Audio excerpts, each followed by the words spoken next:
আশা করি সকলেই ভালো আছেন। তো আজকে একটা কথা বলতে আসছি, আমার জীবনের সবথেকে বড় ভুল। ঠিক আছে, আমি আমার অনার্স কমপ্লিট করতে পারিনি। ভবিষ্যতে কেউ আমাকে জিজ্ঞেস করলে আমি কত দূর, এটা অনেকেই জিজ্ঞেস করে, স্বাভাবিক। এই চলাফেরার ক্ষেত্রে, এক জায়গায় আড্ডা দেওয়ার ক্ষেত্রে অনেকেই জিজ্ঞেস করে। তো বলতে পারবো না যে অনার্স কমপ্লিটটা করছি। আমি আমার জীবনের 4টা বছর এমনি নষ্ট করে ফেলছি। তো 4টা বছর নষ্ট করার পিছনে কারোই হাত নেই, আমার নিজেরই হাত। যে আমার একটা ভুলের কারণে হয়তো আমি আর সামনে এগিয়ে যেতে পারি নাই। আমি আমার বাবা মার দোষ দিব না। আমার বাবা মা যথেষ্ট পরিমাণে আমার হেল্প করছে, করার চেষ্টা করছে, ভবিষ্যতেও করবে আমি জানি। কিন্তু আমার একটা ছোট্ট ভুলের কারণে আমি আমার লেখাপড়াটা আর চালিয়ে যেতে পারি নাই।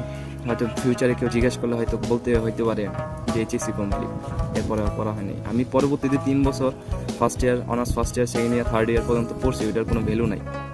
ঠিক আছে, যদি আমার গ্র্যাজুয়েশন কমপ্লিট থাকতো তাহলে হয়তো আমার ভ্যালুটা থাকতো। তো এইটা হলো আমার জীবনের সবথেকে বড় ভুল। এই আফসোসটা সারা জীবন থেকেই যাবে। ঠিক আছে, খুব খারাপ লাগে যে লাস্টের থার্ড ইয়ারে আইসা আমি আমার লেখাপড়া ছেড়ে দিচ্ছি। তো ছোট্ট একটা ভুলের কারণে, অনেকেই জানেন যে আমার ছোট্ট ভুলটা কী ছিল। তো আমি আর প্রকাশ করতে চাইলাম না। অনেকেই জানে, আমার বন্ধু বান্ধব সবাই জানে আমি কেন লেখাপড়াটা ছেড়ে দিচ্ছি। ঠিক আছে, আমার লেখাপড়া ছাড়ার পিছনে ভাই, আমি আমার দেশকে কিন্তু খুব ভালোবাসি, আমি দেশের মানুষকে কিন্তু ভালোবাসি। আমার দেশের মানুষ খুব খারাপ ভাই, স্বার্থপর। যার ভালো লাগবে শুনবেন, যার ভালো না লাগবে হা দিতে পারেন, আপনার ব্যক্তিগত ব্যাপার। সোশ্যাল মিডিয়া তারা আমার নিজের ব্যক্তিগত না। আমি পোস্ট করি, আপনাদের ভালো না লাগলে আপনারা হা কমেন্ট দিবেন, রিপোর্ট মারবেন, এটা আপনাদের ব্যক্তিগত ব্যাপার। ভালো থাকবেন সবাই।